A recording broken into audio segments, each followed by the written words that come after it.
ETF index mutual funds నేర్చుకుని stock మార్కెట్లో రాణించాలనుకుంటున్నారా? వెంటనే ఈ నెంబర్కి కాల్ చేయండి.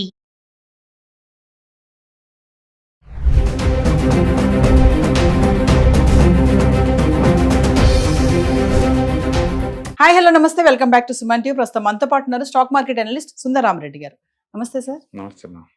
సార్, మరి డొనాల్డ్ ట్రంప్ అమెరికా అధ్యక్షుడు రాజీనామా చేస్తున్నాడని ఒక వార్తలు అయితే వింటున్నాము. ఎందుకంటే ఇమిగ్రేషన్ కానీ, రూల్సే కానీ, డెసిషన్సే కానీ, వలస విధానాలపైన ట్రంప్ వచ్చినప్పటి నుంచి ఈ రోజు వరకు కూడా నిమిషానికి డెసిషన్స్ అనేవి మారుతూ ఉన్నాయి. అన్ని ఫ్లక్చుయేషన్స్ చూస్తున్నాను. బిజినెస్ పరంగా కానీ, ఇటు స్టూడెంట్సే కానీ, జాబ్ హోల్డర్సే కానీ, ఇవన్నీ కూడా ఒకవేళ నిజంగానే రాజీనామా చేస్తే మరి ఏంటి పరిస్థితి అంటే మీ అనాలిసిస్లో ఏం చెప్తారు సార్? మళ్ళీ రిజైన్ చేస్తే ఇంతకన్నా డబుల్ మెజార్టీతో ఆయనే గెలుస్తారండి. అపోజిషన్ ఏం లేదు అక్కడ. అలా ఏం లేదు. అసలు రిజైన్ అనేది చేస్తున్నాడు అనేది జస్ట్ రూమర్ తప్ప ఏం లేదండి. గుర్తుపెట్టుకోండి, లాస్ ఏంజల్ టోటల్ పాపులేషన్ వచ్చి 40 lakhs అండి. టోటల్ అమెరికన్ జనాభా 30 కోట్లు అండి. ఏదో ఒక సిటీలో గొడవలు జరిగితే రిజైన్ చేస్తారని అనుకోవడానికి ఏం లేదు. అలాగే దానివల్ల ఏం కాదు ఇది. దానిని కంట్రోల్ చేయడం కోసం చెప్పేసి నేషనల్ గార్డ్స్ని దించారు డైరెక్ట్గా వాళ్ళు. మామూలుగా ఏదంటే అమెరికాలో ఏంటంటే ఈచ్ స్టేట్ ఇండిపెండెంట్ దేశంలాగా అనమాట. ఒకళ్ళ దేశంలో ఒక స్టేట్లో ఇంకో స్టేట్ రాకూడదు. అందుకని స్టేట్ వాళ్ళు రిక్వెస్ట్ చేస్తేనే నేషనల్ గార్డ్స్ దిగాలన్నమాట. బట్ ట్రంప్ అక్కడ వాటిని కంట్రోల్ చేయడం కోసం డైరెక్ట్గా నేషనల్ గార్డ్స్ని పంపించారు. అందుకని అక్కడ మేయర్స్, అక్కడ స్టేట్ గవర్నర్స్ వాళ్ళందరూ దీనికి ఈ మూవ్ని అపోజ్ చేస్తున్నారు. మీరు ఇలా డిటెక్ట్ లాగా చేస్తున్నారని. ఇది పొలిటికల్గా అలిగేషన్స్ తప్ప ట్రంప్ రిజైన్ చేసే అంత పెద్ద మ్యాటర్ అయితే కాదు ఇది ఖచ్చితంగా. కాబట్టి ఇవన్నీ రూమర్స్, రిజైన్ ఛాన్సే లేదు. అండ్ రెండోది మీరు అంటుంది వాళ్ళ పరిపాలన విధానం అంటే ప్రతి గవర్నమెంటు వాళ్ళ పొలిటికల్ పార్టీ వాళ్ళు ఎలక్షన్లో పోటీ చేసినప్పుడు వాళ్ళు ఏమేమి చేయాలో మేనిఫెస్టో పెట్టుకుంటారండి. ఆ మేనిఫెస్టోని క్లియర్గా ఇంప్లిమెంటేషన్ ట్రై చేస్తారు. ఇతను వచ్చినప్పుడు కూడా అతను క్లియర్ చెప్పాడు, మేక్ ఇన్ అమెరికా గ్రేట్ చేయడానికి ట్రై చేస్తున్నా అని. అదే ప్రాసెస్ ఇప్పుడు ఉన్నాడు. అంతే. అది అంటే గతంలో చాలా మంది అన్నారు కదా సార్, ఏది చేసినా అమెరికా సిటిజన్స్ కోసమే చేస్తాడు, మేక్ అమెరికా గ్రేట్ అగైన్ అని. మరి ఈ రోజు వాళ్ళే ఎగనెస్ట్ గా ప్రొటెస్ట్ వాళ్ళు ఎగనెస్ట్ చేస్తున్నారు అనేది పబ్లిసిటీ స్టంట్ తప్ప ఎక్కడ ప్రూవ్ అవుతుంది? ఒక సిటీలో, అది కూడా మెక్సికన్స్ వాళ్ళు ఏదో గొడవలు చేస్తున్నారు అంతే. అది 1 or 2 daysలో అయిపోతుంది. అనుకుంటే దేశంలో ఏదో మూల ఏదో ఒక సిటీలో గొడవలు అవుతూనే ఉంటాయి.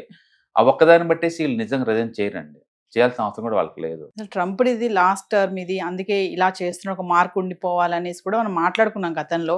మరి ఒకవేళ రిజైన్ చేసి ఛాన్సెస్ ఉన్నాయంటారు? అస్సలు లేదు, అందులో డౌట్ లేదు. అవన్నీ బేస్లెస్ అలిగేషన్స్ అండి. అంటే అక్కడ పార్లమెంట్లో అంటే కాంగ్రెస్లో అత్యధిక మెజార్టీ ఉంచుకున్నప్పుడు రిజైన్ చేయాల్సిన అవసరం లేదు. ఓకే. రెండోది, అక్కడ అపోజిషన్ పార్టీ వాళ్ళు అంత స్ట్రాంగ్ ఏం లేదు. ఇప్పటికి ఎలక్షన్స్ వచ్చే ఛాన్సే లేదు. అండ్ ఇండియన్తో పోల్చుకుంటే చాలా డిఫరెంట్ పాలిటిక్స్ అండి అమెరికాలో. అది పేరుకి డెమోక్రసీ అనే కానీ ప్రెసిడెంట్ ఏం చెప్తే ఇంకా 100% అది ఇంప్లిమెంటేషన్ చేస్తారు అంతే. కాకపోతే అక్కడ న్యాయ వ్యవస్థ చాలా స్ట్రాంగ్గా ఉంటుంది ఇండియాతో పోల్చుకుంటే. కాబట్టి ఒక ప్రెసిడెంట్ నిర్ణయాలు మీకు నచ్చపోతే కోర్టుకు వెళ్ళండి, అంటే కోర్టు ఫైనల్ అల్టిమేట్. అందుకని అమెరికాలో ప్రెసిడెంట్ వాటి నిర్ణయాల కన్నా కూడా కోర్టుకి ఇచ్చేదే ఫైనలైజ్గా ఉంటాయి అనమాట.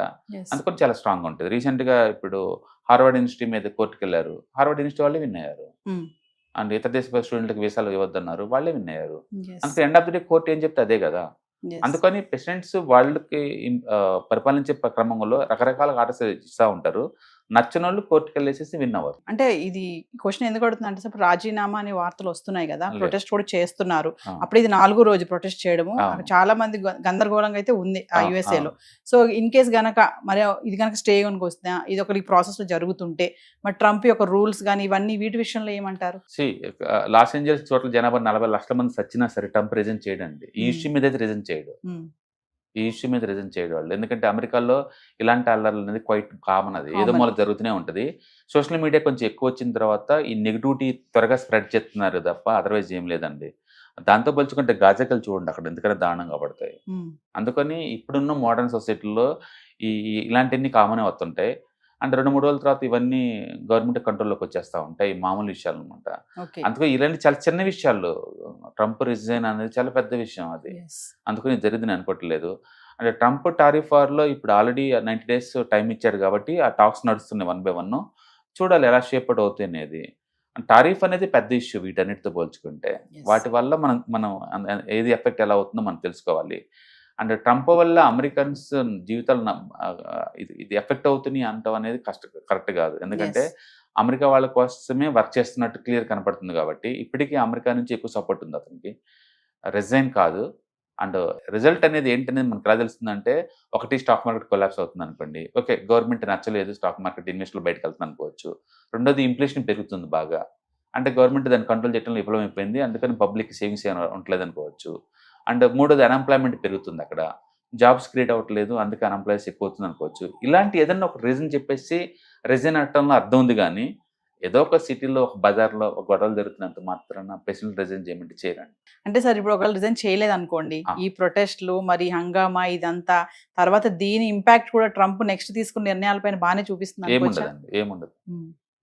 ఒక సిటీ, ఇలాంటి సిటీలు అమెరికాలో వందల్లో ఉంటాయి, ఏముండదు. కాకపోతే అది లాస్ ఏంజల్ కాబట్టి కొంచెం పాపులర్ కాబట్టి కొంచెం న్యూస్ పేపర్స్ ఎక్కువ గ్యాదర్ చేస్తున్నాయి, అదర్వైజ్ ఏముండదు. సో ఏదేమైనా ట్రంప్ మాత్రం రిజైన్ చేయరని అంటున్నారు. ఇలాంటి ఇష్యూస్ మీద రిజైన్ చేయడు. ట్రంప్ అంటే కొంచెం ఎర్రగెంట్ ఉన్న పొలిటీషియన్ అందరూ తెలుసు, Yes.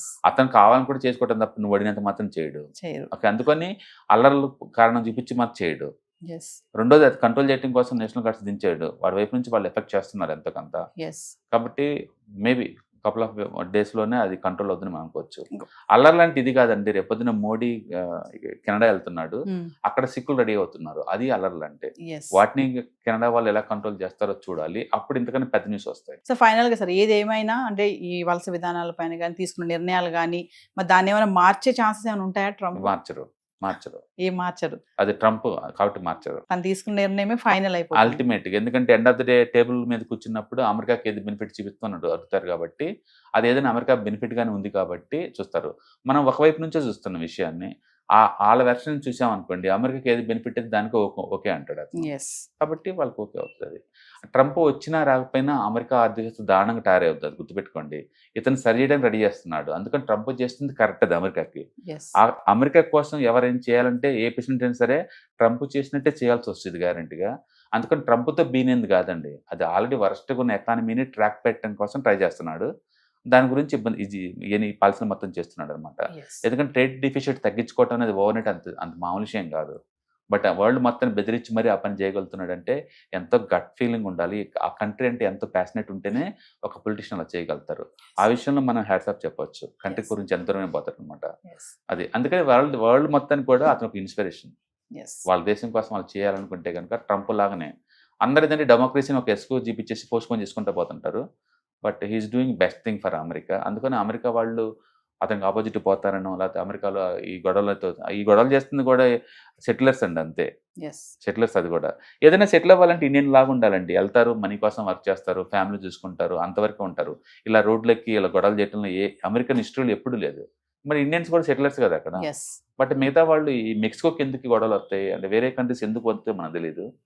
టూ మచ్గా ఇది అంటే పబ్లిసిటీ స్టంట్ ఎక్కువ ఉంటుంది, ఎవరో స్పాన్సర్ చేస్తుంటారు ఇలాంటి ప్రోగ్రామ్స్, వాళ్ళకి వాటితో బయటకు వస్తూ ఉంటారు. Thank you sir. రైట్.